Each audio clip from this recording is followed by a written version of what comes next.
Welcome to my YouTube channel గంజి అమరేందర్. ఈ వీడియోలో మనము అభ్యాసం 12.2లోని సమస్యలు 7, 8, 9 మరియు 10లకి సాధనని చెప్పుకుందాం. ముందుగా 7వ సమస్యని ఏంటి? 120 అడుగుల వెడల్పైన రోడ్డుకు ఇరువైపుల సమాన ఎత్తు కలిగిన 2 స్తంభాలు నిలబెట్టబడి ఉన్నాయి. వాటి మధ్యలో ఉన్న రోడ్డుపై ఒక బిందువు నుండి, అంటే రోడ్డు మధ్యలో నుంచి ఒక బిందువు నుండి వాటి పై భాగాలను పరిశీలించిన అవి 60 డిగ్రీలు మరియు 30 డిగ్రీల ఊర్ధ్వ కోణాలు చేస్తున్నాయి. అయిన ఆ స్తంభాల ఎత్తులు కనుగొనుము. ప్రతి స్తంభము అడుగు భాగము నుండి బిందువుకు గల దూరమును కనుగొనుము. అంటే ఇక్కడ ఏంటి? 120 అడుగుల వెడల్పైన రోడ్డుకు ఇరువైపులు ఏమున్నాయి? సమాన ఎత్తు కలిగిన 2 స్తంభాలు ఉన్నాయి. అంటే మనము తీసుకుందాం, అంటే దీనికి పటాన్ని గీద్దాం. ఇదేంటి? ఈ విధంగా రోడ్ అనుకుందాం. 120 అడుగుల వెడల్పైన రోడ్డు. దీనికి ఏమైంది? ఇరువైపులా కూడా సమాన ఎత్తు కలిగిన స్తంభాలు నిలబెట్టబడినాయి. చూడండి, ఒక స్తంభం వైపు తీసుకున్నాను, రోడ్డుకు ఒకవైపు. వీటి ఎత్తులు సమానం. ఓకేనా? అయితే ఇది రోడ్డు కదా, ఈ రోడ్డు మధ్యలో ఒక బిందువు నుంచి పై కోణను పరిశీలిస్తే ఏంటి? ఒక స్తంభం ఏమో 60 డిగ్రీల కోణము, మరొక స్తంభం ఏమో 30 డిగ్రీల ఊర్ధ్వ కోణాన్ని చేస్తుంది. ఒక బిందువు. అయితే ఒక బిందువు నేను ఇక్కడ తీసుకుంటున్నాను. దీని నుంచి ఈ స్తంభం పై కోణను పరిశీలించినట్లయితే ఇక్కడ ఏమైంది? 60 డిగ్రీలు. అంటే స్తంభానికి దగ్గరగా ఉంది ఈ స్తంభానికి, కాబట్టి 60 డిగ్రీలు. ఇది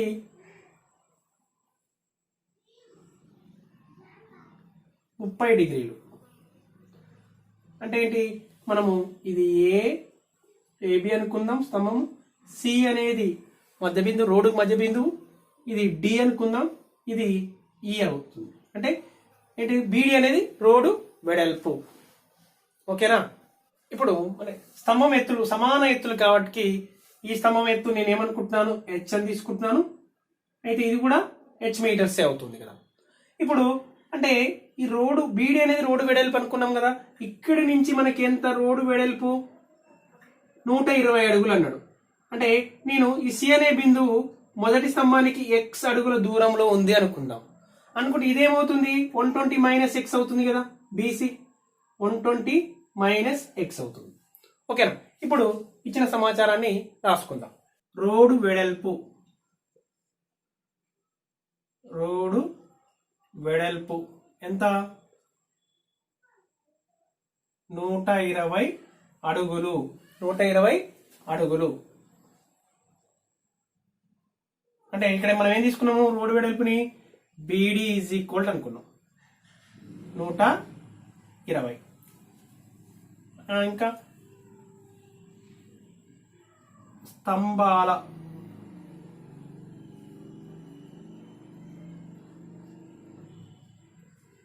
ఎత్తులు సమానము.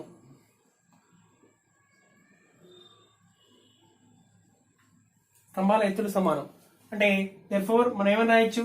AB is equal to DE is equal to H. ఇక్కడ ఏంటి? అడుగులో ఇచ్చిన కాబట్టి ఇది కూడా అడుగులే అనుకుందాం, హెచ్ అనుకుందాం. అయితే రోడ్డు మధ్యలో బిందు, రోడ్డుకు మధ్యలో గల బిందువు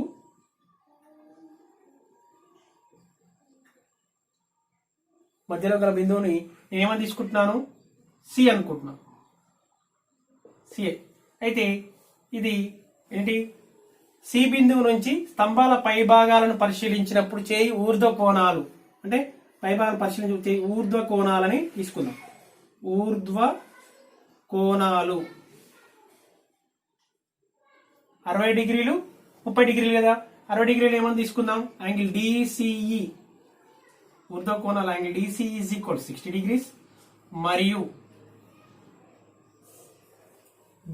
ACB angle ACB is equal 30 degrees. ఓకేనా? ఇప్పుడు సిడి అంటే సిడి ఈజ్ ఈక్వల్ ఎక్స్ అయినా మరి బీసీ ఏమవుతుంది 120 మైనస్ ఎక్సే కదా, 120 మైనస్ ఎక్స్ ఎంత కూడా మనము దీని నుంచి రాసుకున్నాం, ఇచ్చిన సమాచారం మరియు పటం నుంచి రాసుకున్నాం. మనం CD is equal to x అనుకున్నాం, సిడి ఈజ్ ఈక్వల్ ఎక్స్ అనుకుంటే BC is equal 120 minus x అవుతుంది. ఇప్పుడు నేను తీసుకుంటున్నా ఇది తీసుకుందాం, ట్రయాంగిల్ ఈ 60 డిగ్రీస్ కోణానికి ఈ త్రిభుజం నుంచి త్రిభుజము సిడిఈ నుండి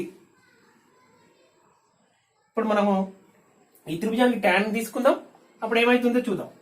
ఈ 60 డిగ్రీస్ కి అంటే ట్యాన్ 60 డిగ్రీస్ ఈజ్ ఈక్వల్ 60కి ఎదుటి భుజం 60 డిగ్రీలకి ఎదుటి భుజం ఏంటి డిఈ బై ఆసన భుజము సిడి అంటే దీని విలువ √3, DE is equal to H అనుకున్నాము, దీని విలువ ఎక్స్, క్రాస్ మల్టిప్లికేషన్ చేస్తే H is equal to √3 into X, ఇది 1 అనుకుందాం.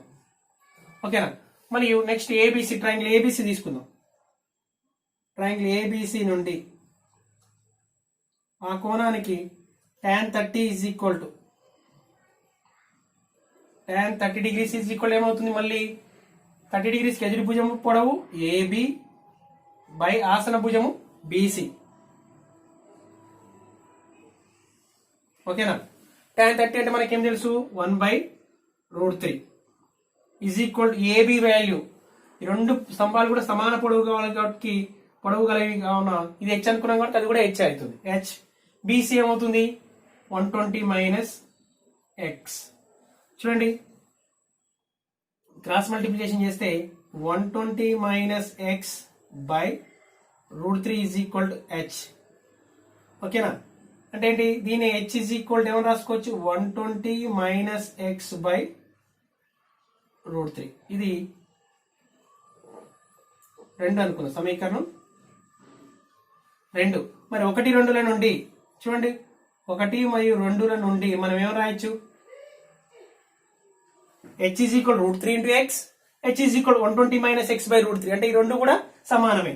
ఒకే హెచ్ విలువ √3x సమానమైంది, హెచ్ విలువ 120 మైనస్ ఎక్స్ బై √3 అంటుంది. అంటే A is equal to B, A is equal to C అంటే ఏంటి B is equal to C. అంటే ఈ రెండు కూడా ఆర్హెచ్ఎస్ వైపు అనేది కూడా సమానం. √3 into X is equal to 120 minus X by √3. Cross multiply చేస్తే √3 ఇంటూ √3 స్క్వేర్ అంటే 3x. 3x is equal 120 minus x అవుతుంది. ఈ మైనస్ ఎక్స్ ని లెఫ్ట్ సైడ్ తీసుకొస్తే ప్లస్ ఎక్స్ అవుతుంది. 3x plus X, 3x plus X is equal to 120. X is equal to ఏమవుతుంది 120 by 4, 4x కదా అంటే 4 1 జా 4 3 జా అంటే 30. ఎక్స్ ఈజ్ ఈక్వల్ టు 30 అంటే బిందువు ఒక స్తంభానికి 30 అడుగుల దూరంలో ఉంది. మరి రెండో స్తంభానికి ఎంత దూరంలో ఉంటుంది 90 అడుగుల దూరంలో ఉంటుంది. అంటే ప్రతి స్తంభము ఇంకా ఆ స్తంభాల ఎత్తును కనుగొనమన్నాడు. అంటే ప్రతి స్తంభము అడుగు భాగము నుండి బిందువు గల దూరం అంటే మనకేమొచ్చింది అంటే ఈ బిందువు నుంచి అడుగు భాగానికి గల దూరం ఏంటి 30 అడుగులు. మరి ఈ బిందువు నుంచి ఈ స్తంభానికి ఈ అడుగు భాగానికి గల దూరము 90 అడుగులు అవుతుంది. ఓకేనా. ఇప్పుడు x ఈజ్ ఈక్వల్ 30 అంటే మనకు h స్తంభం ఎత్తు ఏంటి స్తంభాల ఎత్తు సమానం కదా, స్తంభాల ఎత్తు h ఈజ్ ఈక్వల్ √3 ఇంటూ 30 అంతే కదా, √3x కదా అంటే 1 నుండి ఇదేంటి 1 నుండి సమీకరణం 1 నుండి అనమాట. అంటే h ఈజ్ ఈక్వల్ ఏమవుతుంది స్తంభాల ఎత్తు 1.732 ఇంటూ 30 ఏమవుతుంది 0 17 6 9 51 51.96. h ఈజ్ ఈక్వల్ స్తంభం ఎత్తు ఏమవుతుంది అడుగులు, ఇక్కడ మనకి అడుగులో ఇవ్వడం జరిగింది కాబట్టి 51.96 స్తంభం ఎత్తు. స్తంభాల ఎత్తు ఏంటి అయినా స్తంభాల ఎత్తు కనుగొన్నాడు. ఎత్తు ఏమైంది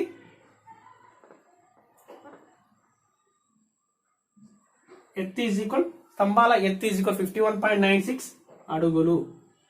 ఇంకా ఏంటి 30 అడుగుల దూరంలో ఉంది ఒక స్తంభం. 30 అడుగుల బిందువు నుంచి దీని నుంచి ఏం రాయాలి therefore బిందువు నుంచి ఒక స్తంభము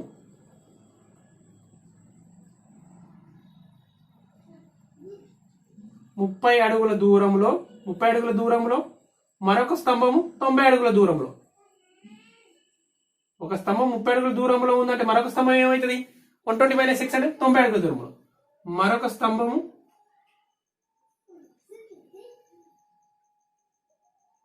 90 అడుగుల దూరంలో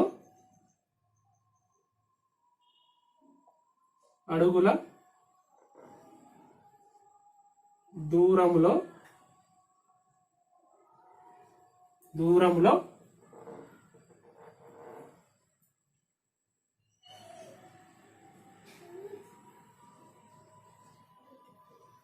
కలవు. ఓకేనా? కలవు. ఇప్పుడు 8వ సమస్యను చూద్దాం. ఏంటి? టవర్ తో ఒకే సరళ రేఖపై ఉండే 4 మీటర్లు మరియు 9 మీటర్ల దూరంలో ఉన్న 2 బిందువుల నుండి టవర్ కొనను పరిశీలించిన చేసే ఊర్ధ్వ కోణాలు పూరకాలు అయిన టవర్ ఎత్తును కనుగొనము అంటున్నాం. అంటే ఏంటి? దీనికి మనం పటాన్ని తీసుకున్నట్లయితే ఒక టవర్ తీసుకుందాం. ఇది ఒక టవర్ ఏబి అనుకుందాం. అయితే ఈ టవర్ ఇది ఒక సరళ రేఖ తీసుకున్నట్లయితే ఇది ఒక సరళ రేఖ. 4 మీటర్ల దూరంలో ఒక బిందువు సి అనుకుందాం. ఇంకొకటి డి, ఇదేంటి? 9 మీటర్ల దూరంలో అంటే బి నుంచి. ఇప్పుడు ఇక్కడ నుంచి ఈ బిందువులని పై కొన టవర్ ను పరిశీలించినప్పుడు ఏమన్నాడు? టవర్ కొనను అంటే టవర్ కొన అంటే ఏను పరిశీలించినప్పుడు చేసే ఊర్ధ్వ కోణాలు పూరకాలు అంటే పరిశీలించినప్పుడు చూద్దాం. ఈ కోణము ఈ కోణాలు, ఈ 2 కోణాలు అనేవి ఏంటివి?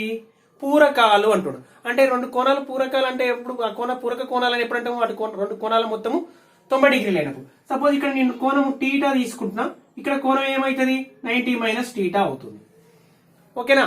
అంటే ఇక్కడ సపోజ్ 30 డిగ్రీలు అనుకోండి, ఇక్కడ 60 డిగ్రీలు అన్నమాట.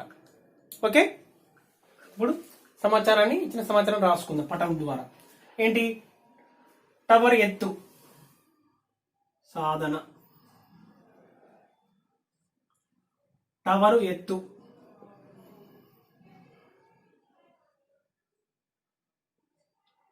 ఏమనుకున్నాము? ఎత్తు ఏబి. మరి ఏమని అనుకుందాము? దీని is equal to H. AB is equal to H meters. ఓకేనా? అయితే టవర్ నుండి 4 మీటర్ల దూరంలో గల బిందువు సి, 9 మీటర్ల దూరంలో గల బిందువు డి.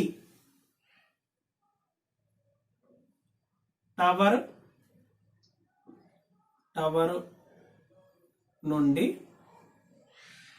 ఏమని రాయొచ్చు? 4 మీటర్ల దూరములో గల బిందువుని ఏమనుకున్నాము? సి అనుకున్నాం. బిందువు సి అని 9 మీటర్ల దూరంలో గల బిందువు 9 మీటర్ల దూరంలో గల బిందువు ఏమవుతుంది?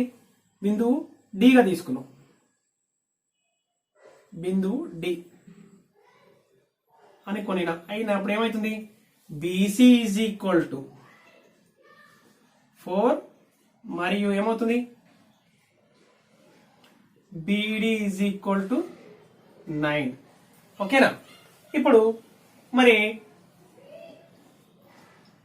చేసే టవర్ కొనను పరిశీలించిన చేసే కోణాలు, చేసే ఊర్ధ్వ కోణాలు ఏంటి? పూరకాలు. అంటే ఏంటి? యాంగిల్ ఏసీబీ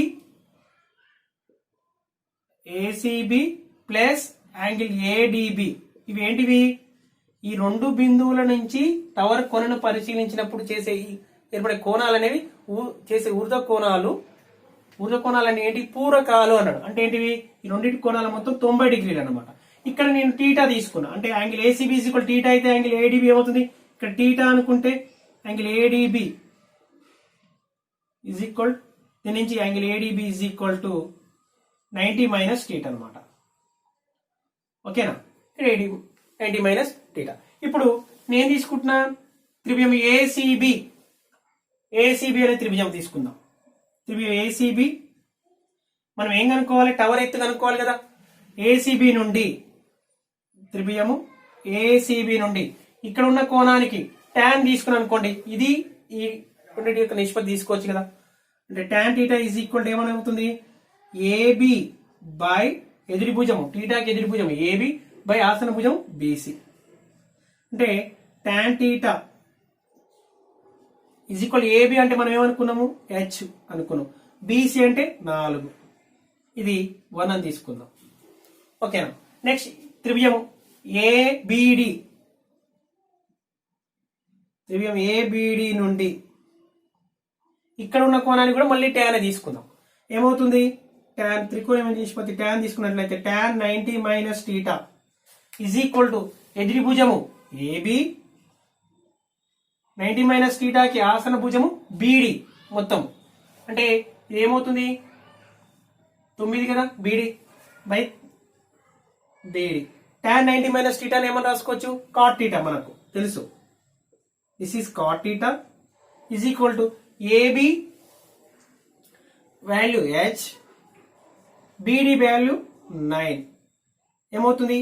దీని నుంచి cot θ అని ఏమని రాసుకోవచ్చు cot θ ఈజ్ ఈక్వల్ h/9 అయితే దీని నుంచి మనం tan θ ఏమవుతుంది tan θ వాల్యూ ఏమవుతుంది దీని from this cot θ is equal h/9 అయితే ఇది ఆసన భుజం బై ఎదురు భుజం అయితే ఇదేమని రాసుకోవచ్చు 9/h అని రాసుకోవచ్చు.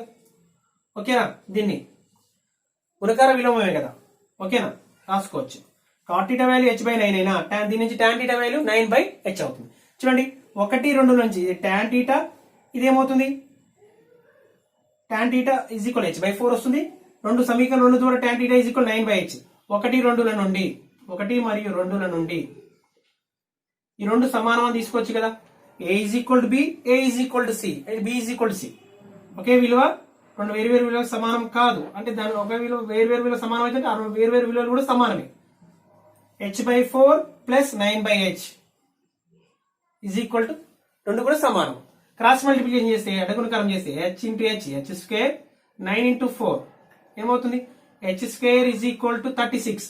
దీని ఏమని రాయొచ్చు 6 square h is equal to 6. ఓకేనా. 20 వర్గమూలం ఉంది. స్క్వేర్ రూట్ తీసుకున్నట్లయితే ఏమవుతుంది h ఈజ్ ఈక్వల్ 6 వస్తుంది. అంటే ఏంటి మనకు కావాల్సింది ఇదే కదా టవర్ ఎత్తును కనుగొనమన్నాడు. దేర్ఫోర్ టవర్ ఎత్తు ఈజ్ ఈక్వల్ టు 6 మీటర్స్. ఓకేనా. ఇప్పుడు 9వ సమస్యని చూద్దాం. ఏంటి భూమిపైనున్న ఏ బిందువు నుండి ఏ అనే బిందువు నుండి ఒక జెట్ విమానాన్ని పరిశీలిస్తే 60 డిగ్రీల ఊర్ధ్వ కోణము చేస్తుంది. 15 సెకండ్ల తర్వాత దాని ఊర్ధ్వ కోణము 30 డిగ్రీలు మారుతుంది. అంటే ఏమైతుంది మనము అంటే కొద్ది దూరం వెళ్ళింది అనమాట. అంటే ఆ జెట్ విమానము 1500 ఇంటూ √3 మీటర్ల స్థిర ఎత్తులో ఎగురుతూ ఉంటే దాని వేగాన్ని కనుగొనండి అంటున్నాం. అంటే మనము సపోజ్ ఏ అనే బిందువు ఇక్కడ ఉందనుకుందాం. ఏ నుంచి ఇక్కడ జెట్ విమానాన్ని ఈ విధంగా తీసుకున్నట్లయితే ఇది క్షితిజ సమాంతర రేఖ అనుకున్నట్లయితే ఇదేంటి ఇక్కడ ఏంటి 60 డిగ్రీల ఊర్ధ్వ కోణం పరిశీలించినప్పుడు దృష్టి రేఖ అంటే ఇక్కడ ఉన్న విమానాన్ని పరిశీలించినప్పుడు 60 డిగ్రీలు. మరియు ఏమైంది కోణం చేస్తుంది 15 సెకండ్ల తర్వాత అంటే దాని స్థానం అనేది మారింది కదా. అంటే దూరం అనేది ఇక్కడ నుంచి దూరం అనేది ఈ విధంగా ఇటు దీని స్థానం బి వద్ద ఉన్న జెట్ విమానం ఏమవుతుంది కొద్ది దూరము ప్రయాణిస్తుంది 15 సెకండ్లలో. అప్పుడు మళ్ళీ అంటే సపోజ్ ఇప్పుడు దీన్ని ఈ విధంగా ఇది ఏంది జెట్ విమానము ఎంత ఎత్తులో ఎగురుతుందని ఇచ్చాడు. ఇది ఏసీ అనుకున్నట్లయితే 1500 √3 కదా. 1500 ఇంటూ √3 కదా. ఇది జెట్ విమానము ఎత్తు 1500 ఇంటూ √3. అయితే 15 సెకండ్ల తర్వాత దాని ఊర్ధ్వ కోణం మళ్ళీ పరిశీలించినప్పుడు ఏమైతుంది ఊర్ధ్వ కోణం 30 డిగ్రీలుగా మారుతుంది అన్నాడు. అంటే మళ్ళీ ఏమైంది ఇక్కడ నుంచి ఇప్పుడు ఊర్ధ్వ కోణం ఏమైంది 30 డిగ్రీలుగా మారింది. అంటే ఈ జెట్ విమానం మాత్రము స్థిర ఎత్తులోనే ఎగురుతుంది. అంటే ఇప్పుడు కూడా దీని ఎత్తు ఏంటి 1500 ఇంటూ √3 ఏబిసి ఇది డిఈ. అంటే 15 సెకండ్లలో అది జెట్ విమానం ఎంత దూరం ప్రయాణించినట్టు ఈ దూరాన్ని ప్రయాణించినట్టు ఇంత దూరం అంటే బిఈ అన్నమాట. మనము త్రిభుజం ఏబిసి లో ద్వారా tan 60 తీసుకొని మనం ఏసీ విలువను కనుక్కుంటే, ఎందుకు దీని ఎదుటి భుజం తెలుసు, ఏసీ విలువను కనుక్కోవాలి. తర్వాత త్రిభుజం ఏడీఈ ద్వారా ఏడి విలువ కనుక్కొని ఏడీలో నుంచి ఏసీని తీసేస్తే మనకు సిడి వస్తుంది. సిడినే బిఏ అవుతుంది. అంటే సి నుంచి డి గల దూరమే బిఏ అవుతుంది. మనకు దూరం తెలుసు. ఇది ఇంత దూరం ఎంత సమయంలో ప్రయాణించింది జెట్ విమానం? 15 సెకండ్లలో. అంటే మనం దూరం ఈజ్ ఈక్వల్ టు ఏమరాజు, మన వేగం కావాలి కదా, మనం కనుక్కోవాల్సింది ఆ జెట్ విమానం వేగాన్ని కనుక్కోండి అంటుండు. వేగం ఈజ్ ఈక్వల్ టు దూరం బై కాలం. ఈ విధంగా ఫస్ట్ ఈ దూరాన్ని కనుక్కున్నట్లయితే కాలం తెలుసు కాబట్టి ఆ దూరాన్ని కాలంతో డివైడ్ చేస్తే వేగం ఈజ్ ఈక్వల్ దూరం బై కాలం ద్వారా మనకు జెట్ విమానం యొక్క వేగాన్ని కనుక్కోవచ్చు. ఓకేనా? ఇప్పుడు ఇచ్చిన సమాచారాన్ని రాసుకుందాం. అంటే ఏంటి, ఏ బిందువు నుండి జెట్ విమానాన్ని పరిశీలి ఊర్ధ్వ కోణము 60 డిగ్రీలు కదా. అంటే ఏంటి, ఏమన్నా తీసుకుందాం, బిఏసి జెట్ విమానం. ఫస్ట్ జెట్ విమానం ఎత్తు తీసుకుందాం. జెట్ విమానము ఎత్తు తీసుకుందాం. తర్వాత ఎత్తు ఏమని ఇచ్చాడు, 1500 × √3 మీటర్ల స్థిర ఎత్తులో ఎగురుతూ ఉంది. అంటే దాన్ని ఈజ్ ఈక్వల్ టు ఏమనొచ్చు, BCI is equal to DE రెండిటి కూడా అంతే కదా. ఎత్తు ఏం మారలేదు కాబట్టి 1500 × √3 మీటర్లు. ఓకేనా? ఇప్పుడు ఊర్ధ్వ కోణాలు ఏంటేంది, ఊర్ధ్వ కోణం బిఏసి ఊర్ధ్వ కోణాలు.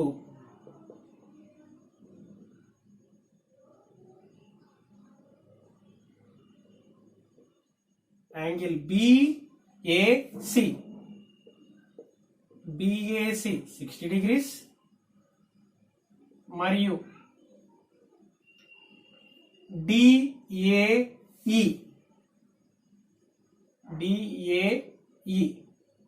30 degrees. అంటే 15 సెకండ్లలో, అంటే జెట్ విమానం ప్రయాణించిన దూరము సి 15 సెకండ్లలో జెట్ విమానము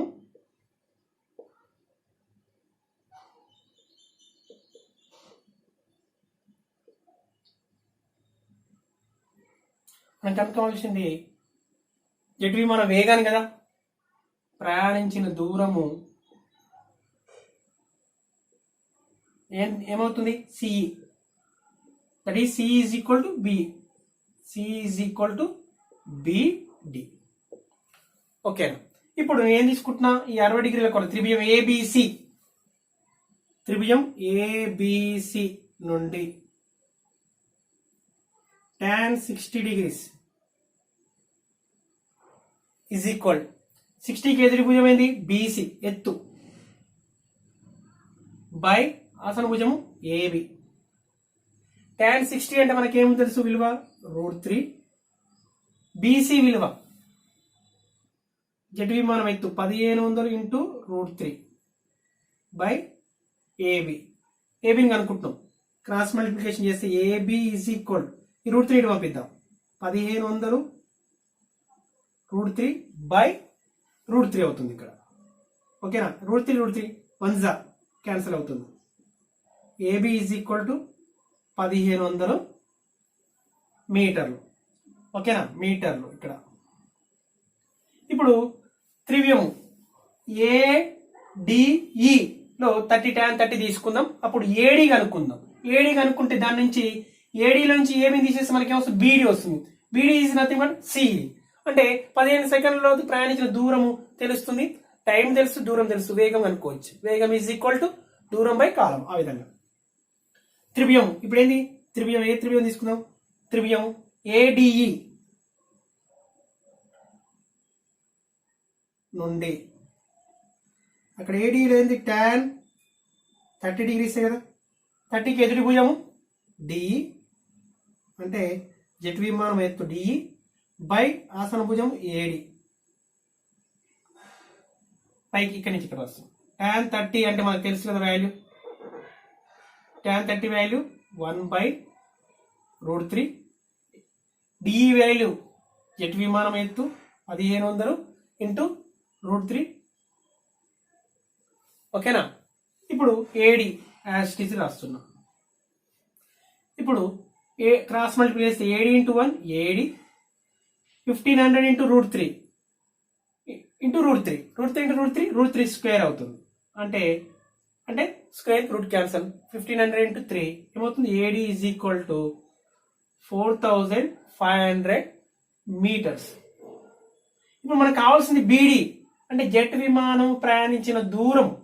అంటే 15 సెకండ్లలో జెట్ విమానం ప్రయాణించిన దూరము 15 సెకండ్లలో జెట్ విమానము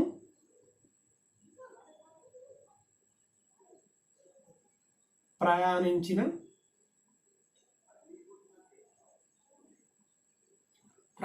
దూరము ఏంటి దాని సిఈ ఈజ్ ఈక్వల్ బీడీ అనుకున్నాం కదా. బీడీ ఈజ్ ఈక్వల్ టు దూరము BD is equal AD minus AB అంటే AD is equal 4500 minus AB. మనకి ఏబి ఇంత ముందుకు ఏమొచ్చింది 1500 వచ్చింది. 1500 మీటర్స్ అంటే ఏమవుతుంది 3000 మీటర్స్. ఇదేంటిది దూరము. మరి మనకు వేగం కావాలి, జెట్ విమానం యొక్క వేగము కావాలి. అంటే జెట్ విమానము 15 సెకండ్లలో ప్రయాణించిన దూరము తెలుసు, 15 టైం తెలుసు. మరి వేగం ఈజ్ ఈక్వల్ దేర్ఫోర్ వేగము జెట్ విమాన వేగం అంటే ఇక్కడ జెట్ విమాన వేగము ఈజ్ ఈక్వల్ దూరము బై కాలం. అంటే వేగము అంటే జెట్ విమాన వేగం ఈజ్ ఈక్వల్ ఎంత దూరము 3000 మీటర్లు. 3000 బై 15 సెకండ్స్. 15 సెకండ్లో 3000 మీటర్స్ అంటే 15 2s అంటే 200. అంటే వేగము జెట్ విమాన వేగము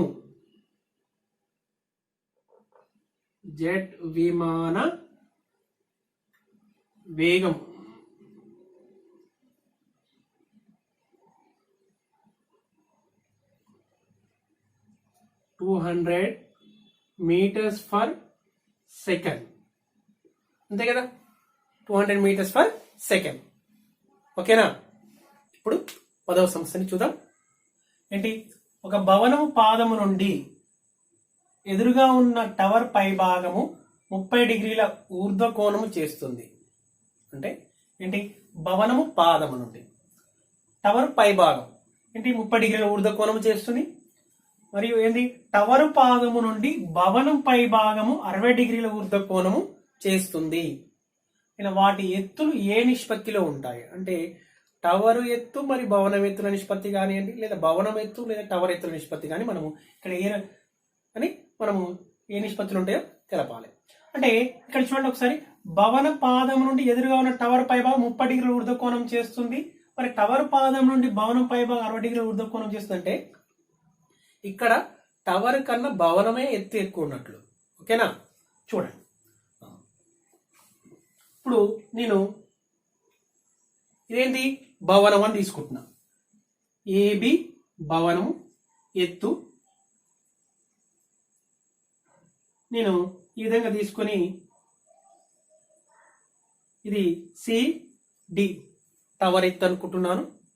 భవన పాదము నుండి చూడండి, ఇది భవనం ఏబి పాదము నుండి టవర్ పై భాగము ఏం చేస్తుంది 30 డిగ్రీల ఊర్ధ్వ కోణం చేస్తుంది. మరి టవర్ పాదము ఇది టవర్ అనుకున్నాం. టవర్ పాదము నుండి భవన పై భాగము ఇదే కదా, దీనికి ఎంత కోణం చేస్తుంది 60 డిగ్రీల ఊర్ధ్వ కోణం చేస్తుంది. అంటే ఇక్కడ ఏంది 60 డిగ్రీలు. ఓకేనా. వాటి ఎత్తులు ఏ నిష్పత్తిలో ఉంటాయి అంటే ఏబి ఈజ్ టు సిడి కానీ సిడి ఈజ్ టు ఏబి కానీ మనం కనుక్కోవాలి. అంతే కదా. అంటే ఇప్పుడు మనము పటము ద్వారా మరియు సమస్య ద్వారా ఇచ్చిన సమాచారాన్ని రాసుకుందాం. సాధన ఏంటి, ఇక్కడ ఏమైనా ఊర్ధ్వ కోణాలు ఇవ్వడం జరిగింది. అంటే భవన పాదము నుండి ఊర్ధ్వ కోణాలు అంటే ఏంటి, భవన పాదము లేదంటే భవనము ఎత్తు అని తీసుకుందాం. భవనము సమస్యలు మనం ఏమనుకున్నాం, భవనము ఎత్తు ఈజ్ ఈక్వల్ టు ఏబి అని, టవర్ ఎత్తు టవర్ ఎత్తు సిడి. అంటే భవన పాదమేమో బి, టవర్ పాదమేమో సి అనమాట. సరే, ఊర్ధ్వ కోణాలు, ఊర్ధ్వ కోణాలని తీసుకుందాం. అంటే ఊర్ధ్వ కోణాలంటే భవనం పాదము నుండి టవర్ పై భాగమునకు చేయి ఊర్ధ్వ కోణము ఏమవుతుంది? Angle CBD. Angle CBD CBT is equal to 30 degrees. మరియు టవర్ పాదము నుండి భవనము పై భాగమునకు చేయి ఊర్ధ్వ కోణము ఏంది? BCA or ACB. ACB is equal 60 degrees. ఇది ఇవ్వబడింది. ఇది ఇక్కడ కావాలనుకుంటే ఇది భవనము అని రాసుకుందాం, ఇది టవర్. ఓకేనా? ఇప్పుడు ఏంటి? త్రిభుజము ఏబిసి నుండి, త్రిభుజము ఏబిసి నుండి ఏం రాయొచ్చు? ఏబిసి నుండి అంటే ఈ కోణానికి tan తీసుకుందాం 60 degrees కి. tan 60 degrees is equal to భవనం అంటే ఎదురు భుజము ఏబి బై ఆసన భుజం 60కి బిసి. ఓకేనా? tan 60 అంటే √3. ఏబి అంటే భవనం ఎత్తు బై బీసీ అంటే బీసీని క్రాస్ మల్టిప్లికేషన్ ఇద్దాం. ఓకేనా? దీనే AB is equal to √3 into BC ని 1 అనుకుందాం. ఓకేనా? ఇప్పుడు నేను బీసీ ఈజ్ ఈక్వల్ ఏమైనా అనుకోవచ్చు, ఎక్స్ అనుకోవచ్చు, భవనం ఎత్తు హెచ్ అని, దీని వై అని తీసుకోవచ్చు. నేను తీసుకోవట్లేదు. ఇప్పుడు 30 degrees అంటే త్రిభుజము బిసిడి నుండి ఈ కోణానికి tan తీసుకుందాం. tan 30 degrees ఈజ్ ఈక్వల్ 30కి ఎదుటి భుజము సిడి బై ఆసన భుజం బీసీ. tan 30 అంటే ఎంత? 1/√3 ఈజ్ ఈక్వల్ సిడి అంటే టవర్ ఎత్తు బై బీసీ కదా. ఓకేనా? క్రాస్ మల్టిప్లికేషన్ చేయండి. క్రాస్ మల్టిప్లికేషన్ చేస్తే BC is equal to √3 into CD. చూడండి ఒకసారి, AB is equal √3 into BC అని వచ్చింది ఒకటిలో, BC is equal √3 into CD. మనకు కావాల్సింది ఏంది? ఏబి ఈజ్ టు సిడి కావాలి, లేదా సిడి ఈజ్ టు ఏబి కావాలి అన్నప్పుడు ఈ 2 నుంచి 1, 2ల నుంచి బీసీ వాల్యూని 1లో రాస్తే బీసీ ఈజ్ ఈక్వల్ √3 ఇంటూ సిడిని 2ని 1లో రాయగా అంటే సమీకరణం 2ని 1లో రాయగా అంటే దాని అర్థమైంది BC is equal √3 into CD అని రాస్తున్నాం 1లో. ఓకేనా? 1 ఇంప్లాయిస్ 1 ఇదే కదా. ఏబి ఈజ్ ఈక్వల్ టు √3 ఉంది. బీసీ అంటే ఏం రాస్తున్నానంటే √3 ఇంటూ సిడి రాస్తున్నాం. √3 ఇంటూ సిడి, √3 ఇంటూ సిడి. ఇప్పుడు ఏమవుతుంది? ఏబి ఈజ్ ఈక్వల్ దీని నుంచి √3 ఇంటూ √3 స్క్వేర్ అంటే square root cancel into CD ఉంటుంది. ఓకేనా? AB is equal to 3 into CD. మనకు కావాల్సింది ఏంది? భవనము ఎత్తులకు టవర్ ఎత్తులకు నిష్పత్తి, లేదా టవర్ కు మరి భవనం ఎత్తులకు నిష్పత్తి కావాలి. అంటే ఏబి సిడిని పంపించారు అనుకోండి, AB by CD is equal to 3/1 అంటే ఏబి ఈజ్ టు సిడి ఏమవుతుంది? 3:1 అంటే ఏబి అంటే ఏమనుకున్నాము? భవనము ఎత్తు మరియు టవర్ ఎత్తుల నిష్పత్తి. దీని నుంచి therefore భవనము ఎత్తు టవర్ ఎత్తుల నిష్పత్తి, టవర్ ఎత్తుల నిష్పత్తి ఏ నిష్పత్తిలో ఉంటుంది? నిష్పత్తి 3:1. లేదనుకోండి టవర్ ఎత్తు ఆర్ లేదా టవర్ ఎత్తు భవనం ఎత్తుల నిష్పత్తి.